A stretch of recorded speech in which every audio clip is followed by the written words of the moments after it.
இன்று சிவபெருமானின் கழுத்தில் இருக்கும் மானசா ஒரு காலத்தில் எல்லோராலும் வெறுத்து ஒதுக்கப்பட்ட கதை உள்ளது. மானசா நாகங்களின் அரசி, சிவனின் மூன்றாவது மகள்.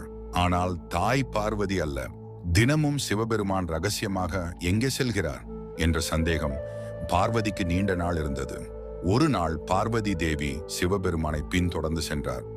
அப்போது ஒரு குளக்கரையில் விளையாடிக் கொண்டிருந்த நாககன்னிகள் சிவனை தந்தை என அழைத்து விளையாடினர். பார்வதி கோபமடைந்தாள்.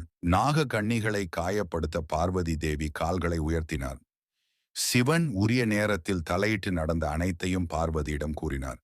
ஒரு முறை சிவனும் பார்வதியும் மகிழ்ந்திருக்கும் போது சிவனின் ஜீவ அணுகள் மிதமிஞ்சி சிதறி விழுந்ததில் கத்ரு என்ற பாம்புகளின் தாயால் செய்யப்பட்ட சிலையுடன் தொடர்பு கொண்டு நாக கன்னிகள் தோன்றினார். இந்த நிகவில் உருவான நாககன்னிகளில் ஒருவர் மானசா. மானசா சிவபெருமானின் 5 நாககன்னிகளில் மூன்றாவது மகள். பார்வதி நாககன்னிகள் தோன்றிய முழுமையான கதையை கேட்டார். ஆனால் பார்வதி அந்த குழந்தைகளை ஏற்றுக்கொள்ளவில்லை. புராணத்தின்படி சிவன், பார்வதி மற்றும் கணவர் ஜரத்காருவால் மானசா கைவிடப்பட்டாள். பின் சிவனை நோக்கி கடும் தாவம் இருந்து தக்க நேரத்தில் சிவனுடன் இணையும் வரம் வாங்கினாள்.